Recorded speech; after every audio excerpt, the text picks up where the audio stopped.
3-4 महिना पुगेपछि चाहिँ मुजिनाले सुमसुम लिमलिम भनेको चाहिँ लेख्नुहोस् ल। सुमसुम लिमलिम हुन थाल्यो। सुमसुम लिमलिम भनेको चाहिँ उसलाई पिरो अमिलो नुनिलो खानेकुराहरू चाहिँ खौखौ लाग्न थाल्यो।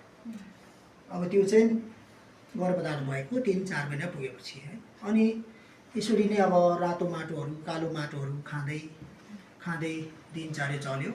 त्यस पछाडि 5 महिना नाग्यो। 5 महिना नागेपछि चाहिँ मुन्दुमले भन्छ आबु सेरुङ मुन्द भनेको गर्भ चाहिँ फिटस मुभमेन्ट चाहिँ सुरु भयो होइन। भित्रको बालक अथवा त्यो बच्चा चाहिँ पेटको बच्चा चाहिँ हल्लिनु थाल्यो।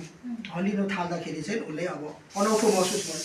किन पो मलाई यस्तो भयो, किन पो मलाई यो पेट हल्लिन्छ भनेर अब अचम्म मागेपछि उसले चाहिँ ऊभन्दा अगुवा मानव चाहिँ खामजिरी खाम्बोङसा लुङजिरी लुङबोङसाहरू थियो।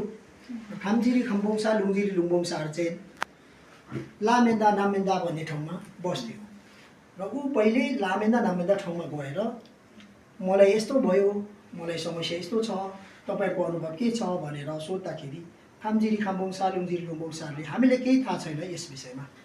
हामी त बालबच्चा पाउँदा पनि हातको हत्केलाबाट खुट्टाको छेपारीबाट हामी बच्चा पाउँछौँ।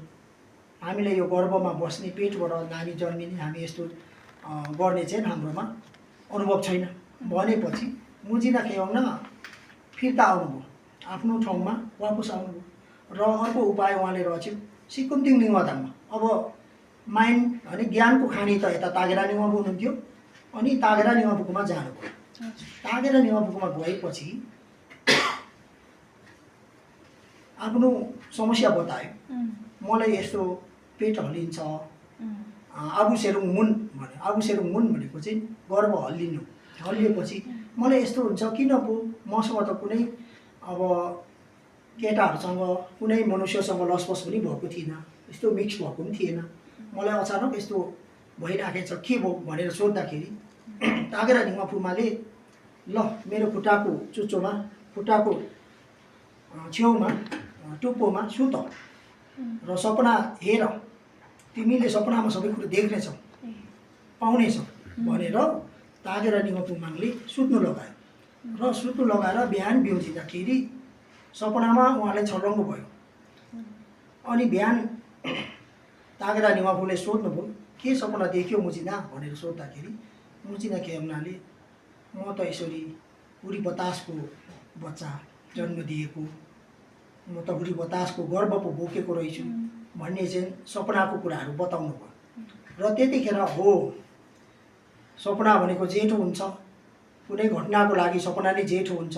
सपनाले पहिले घटना हुनु अगाडि सङ्केत दिन्छ र त्यो सङ्केत अनुसार त्यो पुरा हुन्छ भन्दै उहाँले के भन्नुभयो भने सोदाङ यारिन सुम्लादुम्ब भन्छ मुन्दुमले। सुम्लादुम्ब भनेको 3 महिनामा पाक्ने छिट्टो पाक्ने ज्येष्ठ भनेको पहिलो अन्नहरू दिनुभयो।